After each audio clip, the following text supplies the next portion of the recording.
전립선 암은 이른바 착한 암으로 알려져 있다. 그러나 때로는 치명적일 수 있다. 환자가 늦게 발견되는 경우가 많기 때문에 아직까지는 우리나라에서는 착한 암이라고 보기는 저희 전문가의 입장으로서는 좀 이르지 않나. 뼈로 전이가 되어 있는 경우에는 다른 암하고 마찬가지로 생존율이 굉장히 짧습니다. 2년 반 정도밖에 살지 못하고요. 그 시기를 놓치게 되면 통제가 불가능한 지경으로 자꾸 빠지거든요. 전립선은 방광 바로 밑에 있는 남자의 생식기관이다. 성인 남자의 전립선은 밤톨 크기 정도로 정액의 35% 정도와 전립선액을 만든다. 전립선액은 고환에서 정낭을 통해 이동해온 정자가 활발하게 운동할 수 있도록 돕는다. 전립선 위에는 방광이, 뒤에는 직장이 있다. 그 주변에는 소변 배출을 조절하는 요도관략근, 그리고 발기신경이 있다. 전립선암은 전립선에서 시작해 이러한 주변 장기와 뼈, 간, 폐 등으로 침범해 나간다. 뼈로 전이가 가게 되니까 골반 통증, 그다음에 허리 통증, 어깨 통증 이런 이상한 통증이 오게 되는데 대개 비뇨기과를 처음에 오지는 않아요. 왜냐하면 이 맞지를 않잖아요. 한쪽은 뼈가 아프고 한쪽은 우리 쪽은 소변 보는 쪽인데 그래서 동네 정형외과든 신경외과든 치료를 받는데 안 나요. 그래서 이상해서 보면 결국 전립선 암이 이렇게 전이가 된 경우로 발견된 경우가 많습니다. 증상이 나타났을 땐 이미 말기. 그 전엔 전립선 암을 의심하기가 쉽지 않다. 전립선암 초기엔 아무런 증상이 없다. 그래서 더 충격적으로 다가오는 전립선암. 전립선암은 우리가 그 건강검진이나 아니면 자기가 이 검사를 원해서 이제 혈청 전립선 특이 항원 검사를 해서 되게 이제 병원마다 조금 다른 면은 있지만 그 수치가 3 내지 4 이상인 경우에는 우리가 전립선 조직 검사를 해야 됩니다. 그러니까 전립선 조직 검사는 이제 보통 항문을 통해서 그 초음파를 넣어서 그 바늘로 뭐 10개 내지 한 12개 정도 이렇게 전립선 조직을 떼서 그 현미경으로 봐서 거기 암이 있으면은 전립선 암이다. 이렇게 이제 진단하는 경우가 그게 굉장히 초기에 발견되는 전립선 암의 진단이고요. 전립선 비대증은 말 그대로 전립선이 커지는 현상이다. 이는 노화 증상의 하나로 노인들의 60% 이상이 앓고 있을 정도로 흔하다.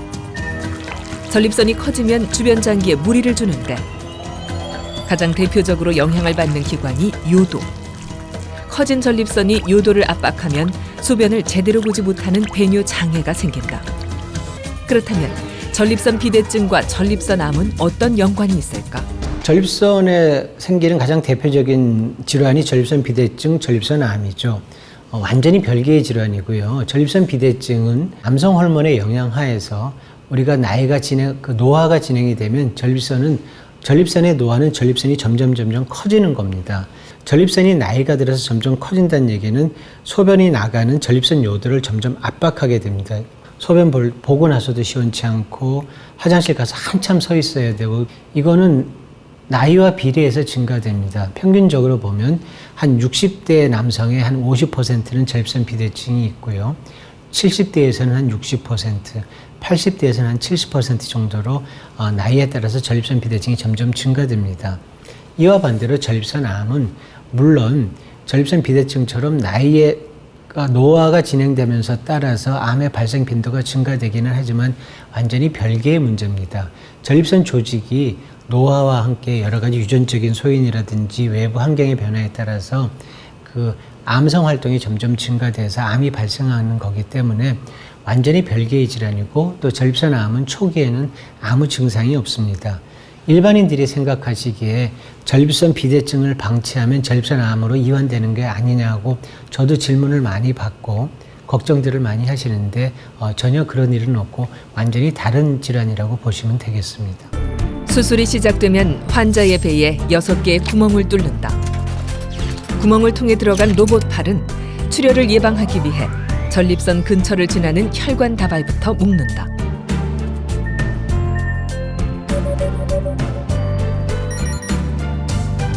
다음, 암이 있는 전립선을 통째 잘라낸다. 그리고 전립선 위쪽에 있던 방광과 아래쪽에 있는 요도를 이어준다. 봉합이 완료되면 수술이 끝나는데 전립선을 적출한 후에도 방광과 요도를 이었기 때문에 소변을 보는 데는 지장이 없다. 전립선 그 개복에 의한 장점은 뭐 환자 그 비용이 좀 적다는 게 이제 보험이 다 되고 그렇기 때문에 비용 적다는 게 제일 장점이고, 혹은 좀 전립선암이 많이 진행이 됐고 림프절의 그 전이도 의심되는데 수술해서 좀 더 적극적으로 치료해야 되겠다. 이제 아주 고위험도의 전립선암에 있어서는 광범위한 수술할 때 조금 이점이 있겠다 이렇게 보게 되겠습니다. 전립선암은 그 원인 중 하나가 남성 호르몬. 남성 호르몬은 고환과 부신에서 만들어지는데 바로 이 남성 호르몬이 전립선암을 증식시킨다. 이런 원리에 착안해 환자의 몸에 남성 호르몬 억제제를 주입해 전립선암의 증식을 막거나 암의 크기를 줄여주는 것이 호르몬 치료법이다. 이 암도 마찬가지로 뭐 A, B, C, D 혹은 1, 2, 3, 4기로 분류를 하는데, 완치가 가능한 단계는 우리가 2기까지를 대충 규정을 하고 있습니다. 그러나 3기 초에서도 요즘은 의학이 발달을 해서 완치가 가능하고, 경우에 따라서는 참 재미있는 것은 경우에 따라서는 뼈에 전이가 가 있는데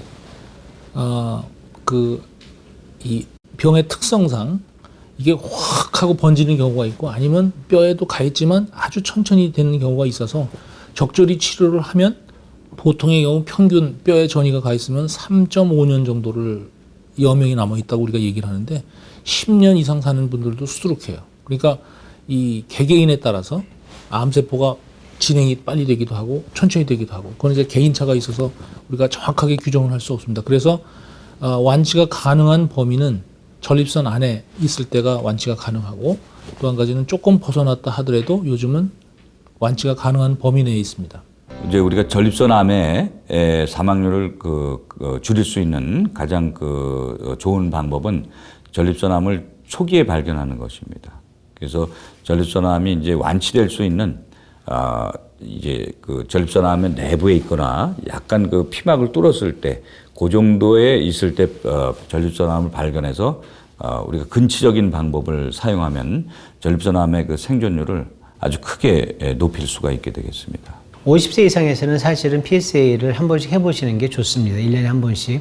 그리고 유전성 소인이 있을 가능성이 있는 분들, 예를 들면 아버지나 할아버지나 형제 중에 전립선암이 있었던 분들은 PSA를 체크해 보는 게 전립선암을 조기 검진할 수 있는 굉장히 좋은 툴입니다.